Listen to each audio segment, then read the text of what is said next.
I drive past the house sometimes. The one I spent $48,000 finishing for my girlfriend's family. Her mother still lives there. Her siblings still sleep in those rooms. Maricel doesn't. She's in Manila now, probably dating someone her age. I'm 65, still in the Philippines, stuck in a small condo I can barely afford, watching my retirement savings shrink and wondering how I mistook gratitude for love. I thought building her late father's dream house would make her stay. I was wrong. My name is Rick. I was 61 when I met Maricel. She was 29. This is my story. And if you're thinking about doing what I did, retiring to Southeast Asia, finding a younger woman, believing age doesn't matter, you need to hear this. Because it matters. God, it matters. Let me start at the beginning.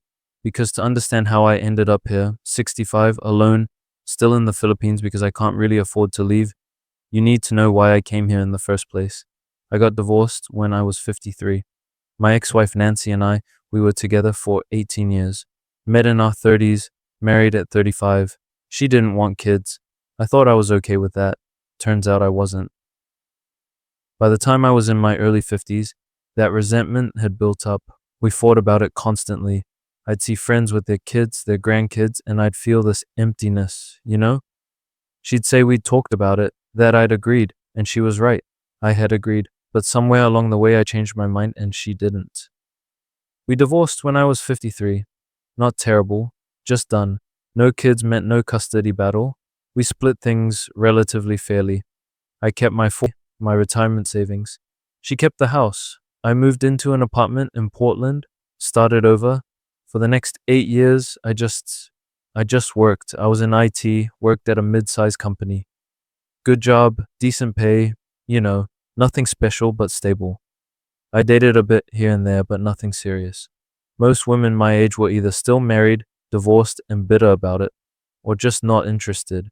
And the ones who were interested, I don't know. There was no spark, no connection. By the time I hit 60, I was thinking hard about retirement. The company was offering early retirement packages. If I took it, I'd walk away with about $620,000 total between my 401k, pension payout, and savings. Not rich, but enough to live on if I was smart about it. A buddy of mine, Greg, guy I'd worked with years ago, he'd retired to Thailand maybe 3-4 years earlier. He'd send me pictures every now and then. Beach, cheap living, young girlfriend. He'd say I should do it, that it was the best decision he ever made. Best years of his life. I'd laugh it off at first, but I'd also think about it. A lot. More than I wanted to admit. By early 2019, I was done. Just done. Done with Portland, done with the rain, done with being alone in a city where everything cost too much and everyone seemed to be paired up except me. I took the early retirement package, got my payout, started researching where I could go. Thailand seemed too party-focused, too touristy. Vietnam was interesting, but the language barrier scared me. I'm not great with languages, never have been. Then I found Dumaguete City in the Philippines. Small city on Negros Island. College town, so younger vibe, but not crazy. Lots of expats, English widely spoken, which was important for me. Warm weather year-round. And the cost of living was cheap. Really cheap. I could rent a decent condo for maybe $400 a month, eat out for $3-4 a meal, live pretty comfortably on $1,500, maybe $2,000 a month total. I visited in April 2019. Just came for 2 weeks to check it out, and I loved it, honestly. It was quiet, peaceful, friendly people. The locals were warm, patient with my terrible attempts at Tagalog.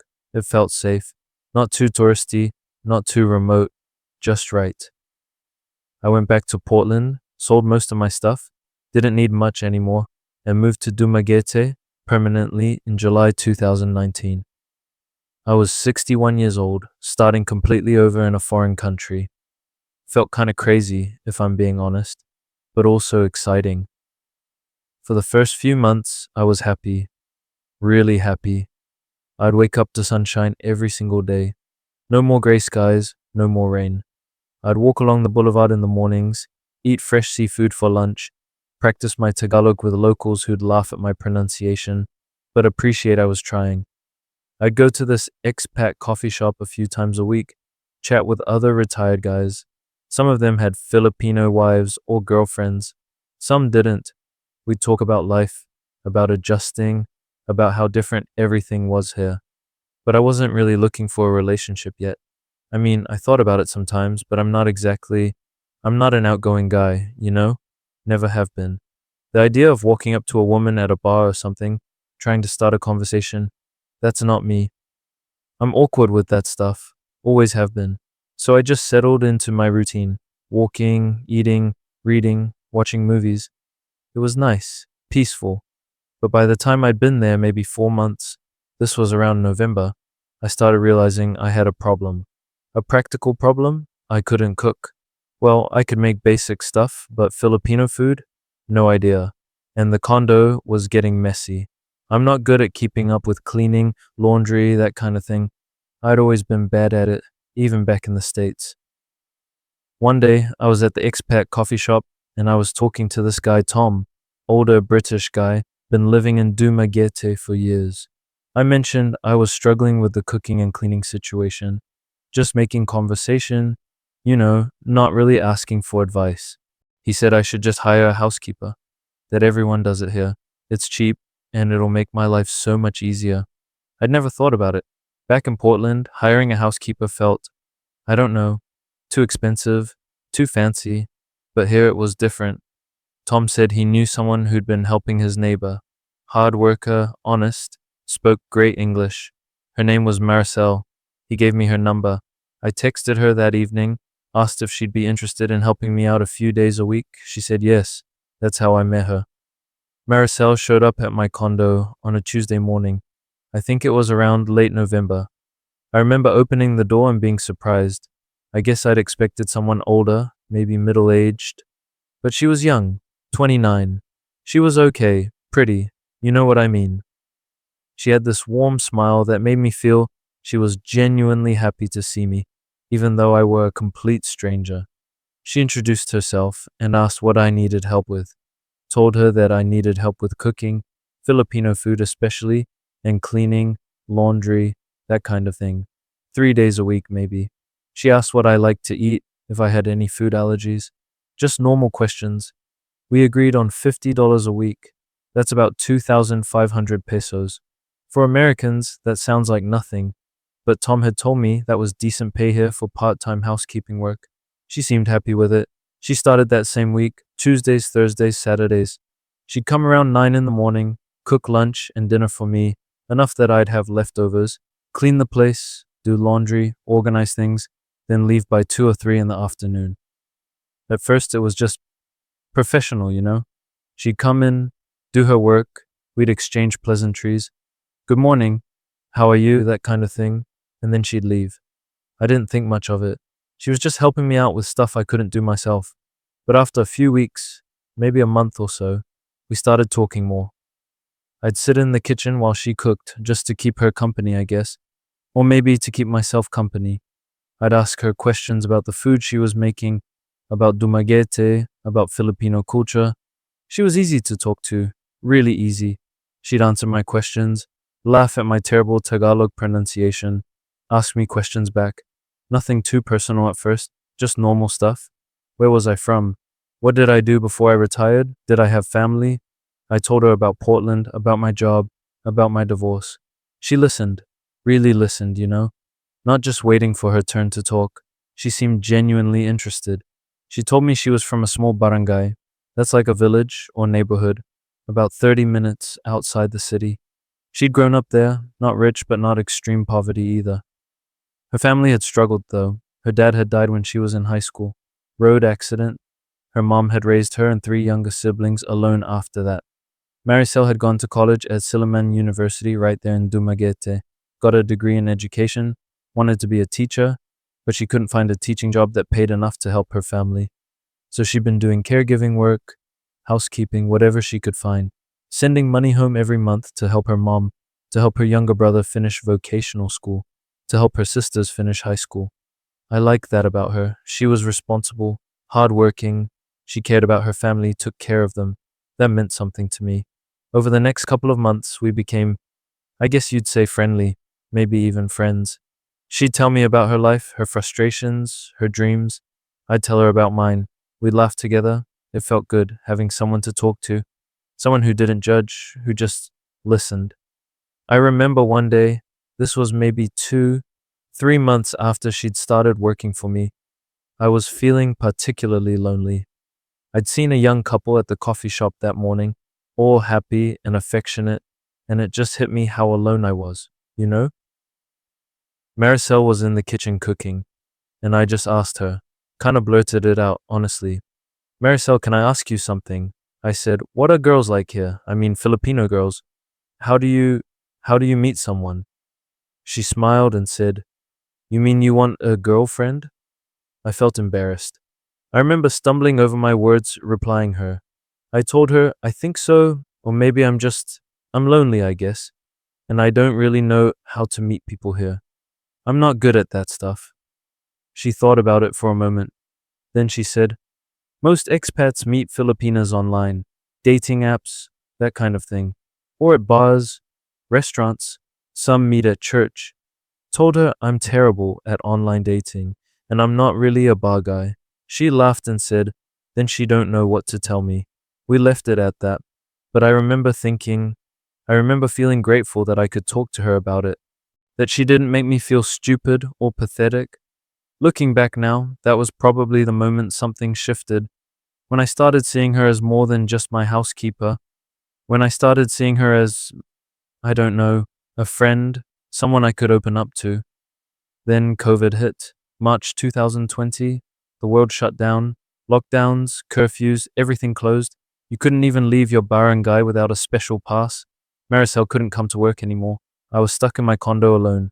She was stuck with her family, and I realized just how much I'd come to rely on her.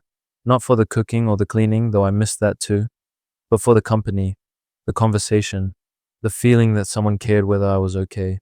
We started texting, just to check in at first. How are you doing? You okay? That kind of thing. Then it became more frequent, daily, then multiple times a day. At some point, we started video calling, just to see each other's faces, I guess, to feel less alone.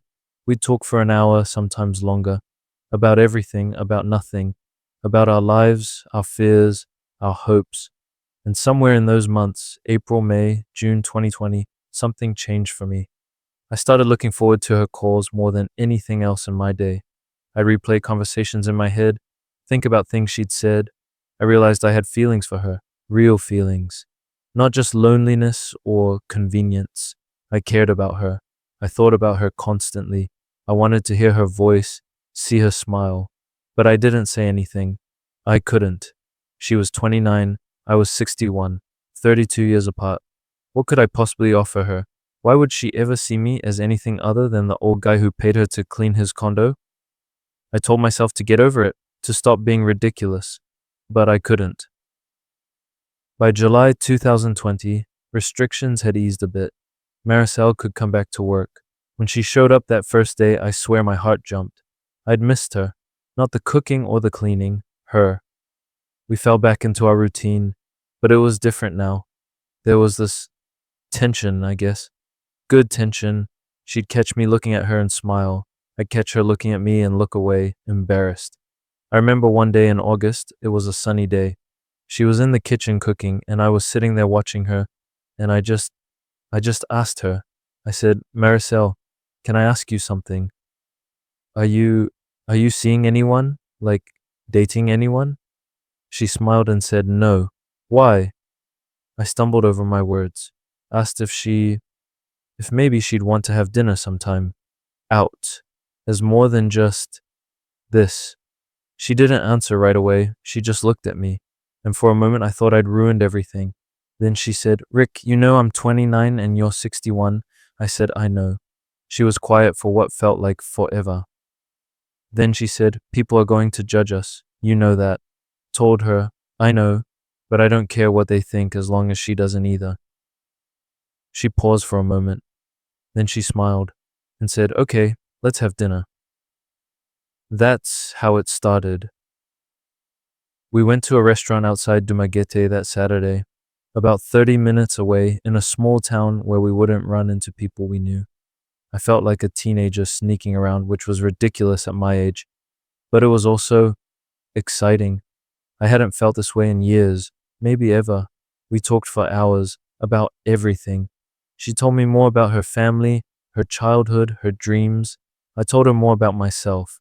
That day we connected in a way I hadn't connected with anyone in so long. Over the next few months, September, October, November 2020, we got more serious. She'd stay at my place some nights. We'd watch movies, cook together, just be together. I hadn't felt this happy and I don't know if I'd ever felt this happy. By December, we weren't hiding it anymore. We'd go out in Dumaguete, walk along the boulevard holding hands. People would stare sometimes. I'd catch the looks. But Maricel didn't seem to care, so I didn't either. She was at my place, more than she was at her family's house. She'd go home a couple times a week to check on her mom and siblings, but otherwise, she was with me. I was in love, really genuinely in love. And I really thought she felt the same way. By early 2021, things were getting more serious. We'd been together for maybe 5, 6 months. We hadn't talked about marriage or anything, but it felt solid, like we were building something real. It was also around this time her mom's health started declining. She had diabetes, wasn't managing it well. The medications were expensive. Her family couldn't afford them consistently. Maricel was stressed about it, really stressed. I'd see her on the phone with her mom or her siblings and she'd hang up with tears in her eyes. She was trying so hard to help, sending money home every month, but it wasn't enough. I wanted to help. I started giving her extra money, $100, $200, whatever she needed for her mom's medications and doctor visits. She was grateful, but I could see the weight of it wasn't lifting. It was around this time that she started mentioning their housing situation. Not in a pushy way, just it would come up. She'd talk about how her family was renting this tiny place, 1 bedroom for 5 people when she stayed there, how cramped it was, how her mom's health would probably be better if they had more space, better ventilation, a proper kitchen where they could cook healthier meals. In late February 2021, something happened that changed everything. It was coming up on the anniversary of her father's death, 9 years since he'd passed. Maricel asked if I wanted to come with her to visit his grave, then see something else that was important to her family. At first I hesitated, then I said yes. We went to the cemetery first. Her mom and siblings were there. I hung back respectfully while they prayed, left flowers, cried a little. After maybe an hour, Maricel asked if I'd come with her to see something nearby. We drove about 10 minutes to a quiet barangay. She directed me down a dirt road and then we arrived at a concrete structure sitting in an empty lot. Walls above shoulder height, wooden beams across the top, completely rotted, some had fallen. No roof, no windows, no doors, just the skeleton of what was supposed to be a house. Maricel told me her father had started building it back in 2008. He was a jeepney driver, didn't make much, but he'd saved up slowly, bought a small lot, started construction, building it little by little whenever he had extra money. He'd gotten pretty far. Foundation done, walls up to lintel level. That's where the windows and doors would go, even put up wooden planks for the roof frame. But then he died. Road accident. I think 2012 when Maricel was 21 years old. And that was it. Construction just stopped. Everything stopped. Her family couldn't afford to continue it. They didn't have the money. The wooden planks rotted over the years. It just sat there, unfinished, for over 10 years. Kids would play in it sometimes. As we stood there looking at it, Maricel said something quietly. She said her mom comes here sometimes. On the anniversary of his death, on his birthday, just sits in what would have been the living room and talks to him. Apologizes for not finishing what he started. Something about that image, this woman sitting in an unfinished house, talking to her late husband, apologizing to him, it stuck with me. I couldn't shake it. We drove back in silence. I kept thinking about everything I've just witnessed, about that house, about what it represented, about Maricel's mom sitting there year after year carrying that guilt. Then sometime in April, about 5, 6 weeks later, everything came to a head. Maricel's mom collapsed at home. Her siblings and neighbors rushed her to the hospital. Severe diabetic complications, dangerously high blood sugar, dehydration. She'd been sick for days but hadn't told anyone, trying to push through it. Maricel got the call while she was at my place. She was terrified. Her mom was stable by the time we got there, but the doctor wanted to keep her for observation. Maricel and her siblings stayed with her that night. The next day, Maricel came to my condo. She looked exhausted, hadn't slept. She told me what the doctor had said. Her mom's diabetes was getting worse. The medications were helping, but her living conditions were making everything harder. The mold in their rental was likely affecting her respiratory system. The stress of cramped quarters wasn't helping. Poor ventilation meant she was breathing bad air constantly. Maricel sat on my couch and just broke down. Not the crying I'd seen before. This was different. This was desperation, terror. She said her mom's life is at risk, real risk, if this continued. That the place they were renting was literally making her sicker, and she couldn't afford to move them anywhere better.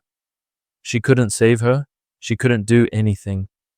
I held her while she cried, and I kept thinking about that unfinished house. The house her father had tried to build to give them a better life, and I realized we could finish it. We could actually finish it. I said to her, what if I helped her finish the house? Her father's house. I remember Maricel staring at me like she didn't understand what I was saying. I said it again. What if I helped finish the house? We could do it. Complete what her father started. Get her mom out of that rental and into a real home with clean air and proper space. This could really help her mom's health. She started shaking her head. Said no, that was too much. She couldn't ask me to do that. I told her she wasn't asking. I was offering. She was crying again, harder this time. Asked why I would do that. I told her because I loved her. Because I wanted to help. Because her mom could get better in a proper home. Because her family deserved to have what her father had tried to build for them. She said she loved me too. Quietly. Like she'd been holding it in. So we started planning. Looking back now, I sometimes wonder, did she take me to that house on purpose? Was she hoping I'd see her mom's pain and offer to help? Or was she just sharing something important with someone she trusted? I'll never know. And maybe it doesn't matter. The offer came from me either way. I went to see the structure with her again the following week. This time, I looked at it differently. Not as a sad memorial to her father's unfinished dream, but as something that could actually be completed, something that could save her mom's life. We went to a local contractor, got estimates. To finish it, replace the rotted roof frame with new wood, add a proper roof with GI sheets, install windows and doors, do all the electrical work and plumbing, plaster the interior and exterior walls, add basic tile flooring, paint everything, furnish it with basic appliances. Total would run about $48,000. I had about $550,000 left in my retirement savings at that point. $48,000 was a big chunk, almost 10% of everything I had, but it was doable. And if it meant Maricel's mom could recover in proper living conditions, if it meant Maricel could stop worrying about losing her mother, if it meant her family was finally taken care of, it was worth it. At least that's what I told myself.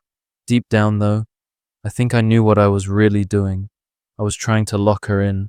I thought if I finished her father's house, if I gave her family this massive gift, she'd never leave me. She'd feel too grateful, too obligated. She'd stay. I told myself I was helping a family in need, and I was. But I was also trying to secure my relationship. Kill two birds with one stone. Construction started in June 2021. We'd visit the site every couple of weeks, check on the progress. Maricel was so excited. I'd never seen her that happy. She'd walk through the rooms, still just concrete at that point, talking about where her mom's bed would go, where her brother would study, where they'd all eat dinner together.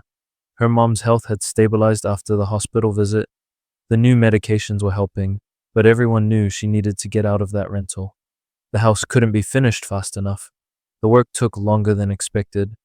There were some delays, material shortages, workers calling in sick, the usual construction problems. The estimation given was 3 months since the structure exists already and funding was fully available. But it took 6 months instead. In November 2021, it was done. 3 bedrooms, open kitchen, small living room, 1 bathroom. Nothing fancy, but solid, clean, safe. A real home with proper ventilation, no mold, clean walls, everything her mom needed to stay healthy. Her family moved in almost immediately. Maricel threw a small party to celebrate. Her mom was crying, thanking me over and over. Her siblings were running around excited about having their own rooms. Neighbors came by to see the finished house, to congratulate the family. I remembered Maricel pulled me aside at one point, hugged me tight, and whispered thank you for everything, that I'd changed their lives. Standing there in that house, watching her family so happy, watching her mom finally have the home her father had tried to build for her, I thought, this is it. This is what I came here for. Not just to retire, but to matter, to make a real difference, to build something meaningful with someone I love. I thought we were solid after that, unshakable. I was so wrong. After the house was finished, things started to change. Slowly at first, so slowly I didn't really notice. Maricel started spending more time at the new house with her family, which made sense. They were settling in, getting used to the space, needed help organizing. Her mom was recovering well in the clean environment. She'd go there in the morning and not come back until late at night. Sometimes she wouldn't come back at all. I'd text her asking if she was coming back. She'd say her mom needed her, that she'd see me tomorrow. It happened once a week at first, then twice, then 3, 4 times a week. By the following year, January, February 2022, she was barely at my place anymore.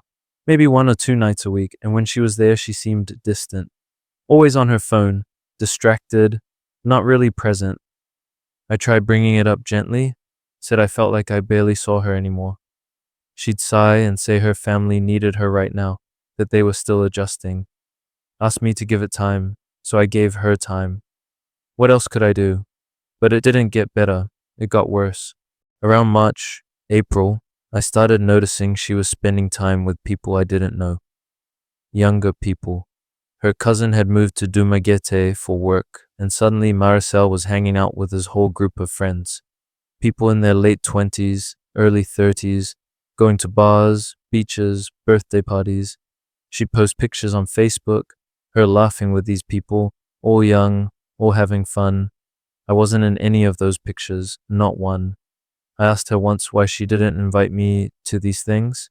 She said I wouldn't have fun, that it was just young people stuff. Music I wouldn't like, conversations I wouldn't relate to. That stung, young people stuff.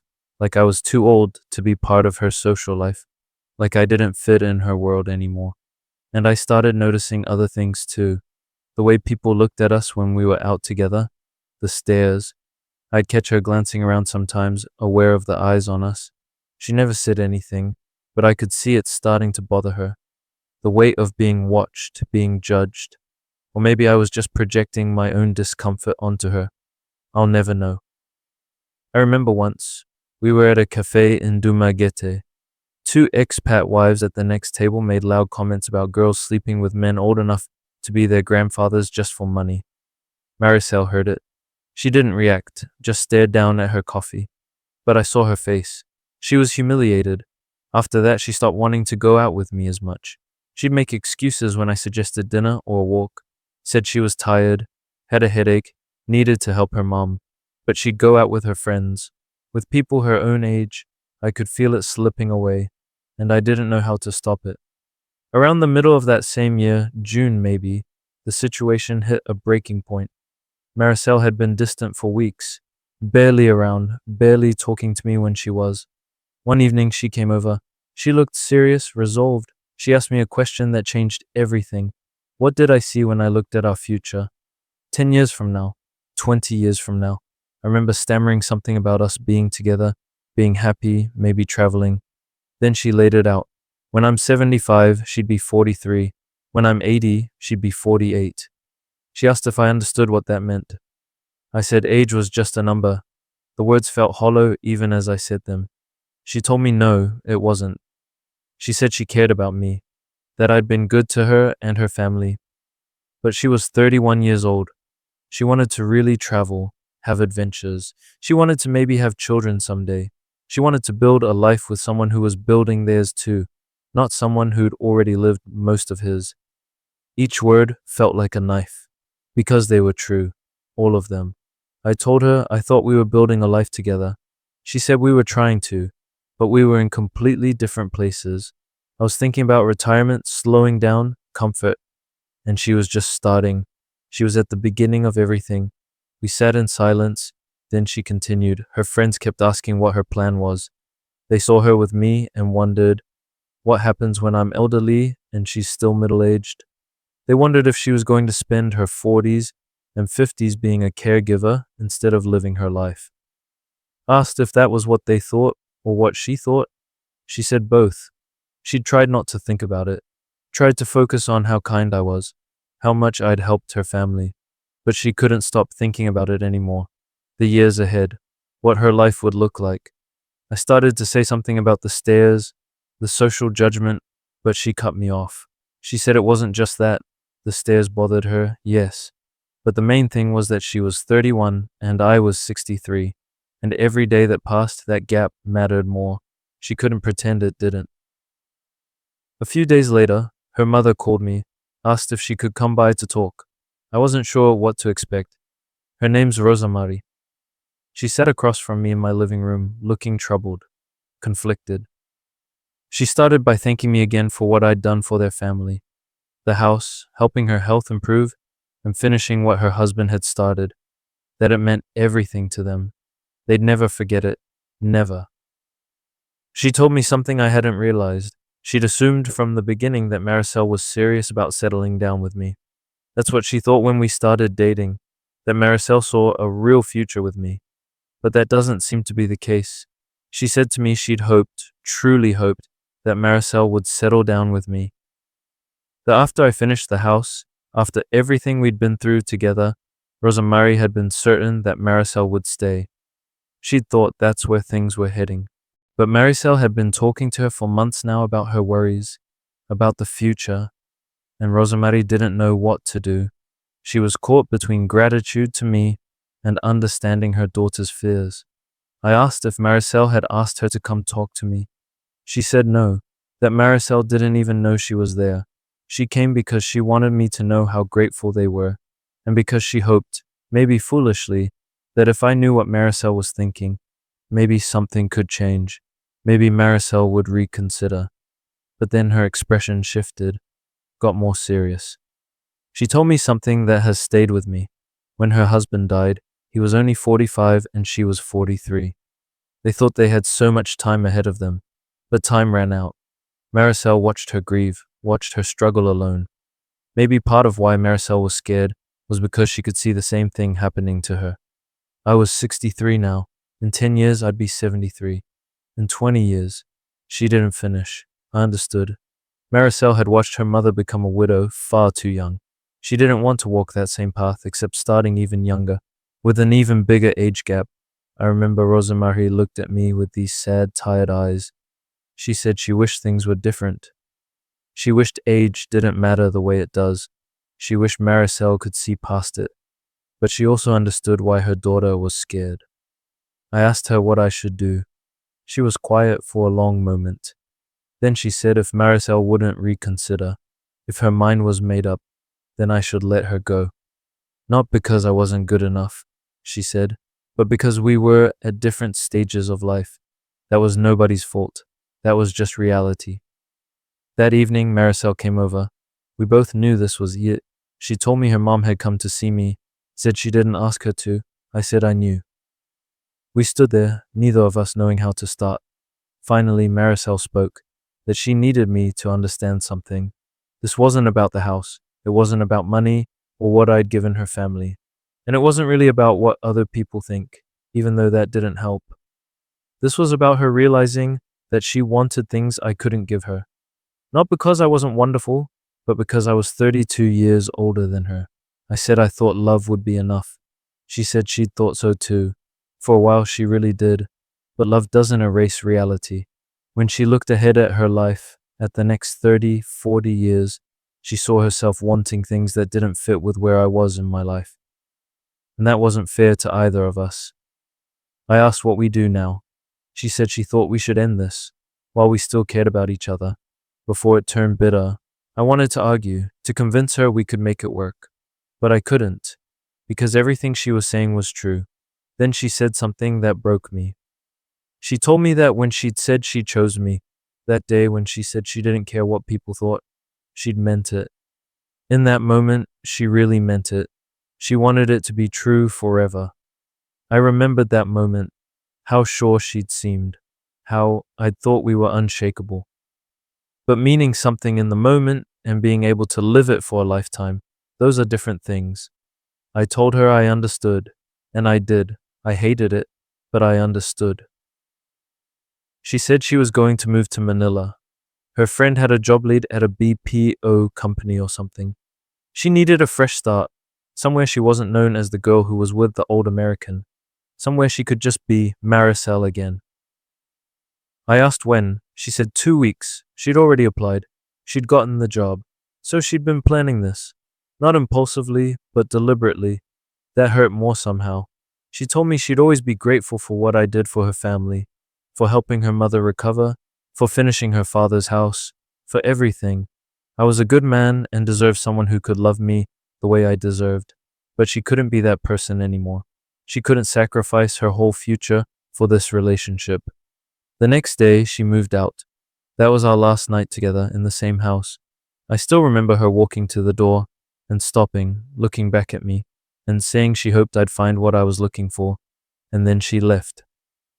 I sat there in that empty condo for, I don't know how long, hours maybe, just staring at the door she'd walked through. The thing that kept echoing in my mind was what she'd said about sacrificing her whole future. And the brutal truth was, she was right. I was asking her to sacrifice her youth, her potential, her future. For what? For a few years with someone who was already old?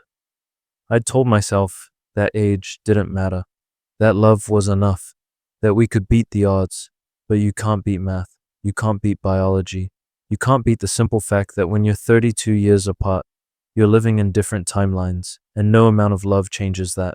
That was over 3 years ago. July 2022. I haven't seen her since. She moved to Manila like she said she would. Probably got that job. Probably dating someone her age. She blocked me after a few months because I kept texting her, calling her, asking if we could just talk. She'd respond at first. Then she just stopped responding. Then she blocked my number. I tried moving on, went on a few dates with other women, expat women, Filipina women closer to my age, but I couldn't do it for long. I'd sit there across from them and just think about Maricel, compare them to her, and none of them measured up. The house I finished, still standing, her family's still living there. That house is Maricel's. The land, the building, everything. I thought finishing her father's house would make us forever, that she'd never leave the guy who gave her family what her father couldn't. I was wrong. Let's talk about the money, because I've had a lot of time to sit here and calculate it, over and over. House completion, $48,000. Money I gave Maricel over 3 years. About $12,000 includes medications for her mom, helping with bills, random family stuff. My living expenses in the Philippines, I spent about $57,000 over 5 years living here. I would have spent money living anywhere, probably more in the States, so I can't even blame any of that on her. But still, flight and moving costs, around $8,000, moving my life here, shipping stuff, initial setup, total is about $126,000, give or take. And what do I have to show for it? Nothing. Absolutely nothing. I'm 65 years old. I have about $420,000 left in my retirement savings. Not broke, but not comfortable either. Not anymore. And I'm still here. Still in the Philippines because honestly, I can't afford to move back to the States and start over. Rent in Portland is insane now. I looked into it. I burned through my savings in just a few years. Living there. At least here I can stretch what I have left, so I'm stuck. Living in this small condo, watching other expats with their younger Filipina girlfriends, wondering if they're going to end up like me, wondering if they know what they're walking into. I sit here some nights and I replay everything in my head. And here's what I've realized. I told myself I was helping a family in need, doing something good and meaningful. But deep down, I was trying to buy her loyalty. Parts of me thought if I finished that house, help improve her mother's health, then she'd never leave me. She'd feel too grateful, too obligated, she'd stay. I tried to kill two birds with one stone, help a struggling family and lock down my relationship. Looking back now, I guess I just tried to buy love with the disguise of offering help. And you can't buy love. You can't purchase loyalty. You can't make someone stay by building them a house or solving their problems or giving them security. You can rent it for a while maybe, but eventually the lease runs out. If you're thinking about doing what I did, retiring to Southeast Asia, dating someone decades younger, thinking age is just a number, I'm not going to tell you not to do it. Some guys make it work. I've seen it. Happy couples with big age gaps who genuinely love each other. It happens. But it's difficult. It's really difficult to make it work. And you need to ask yourself, are you prepared to lose everything if it doesn't work out? The money, the time, the hope, the part of yourself you give to someone who might walk away. Because that's what I lost. And I'm still here, living with it every day. That's my story. Thank you for watching. If you've learned something or two, give this video a thumbs up, share it, and comment below. And don't forget to subscribe.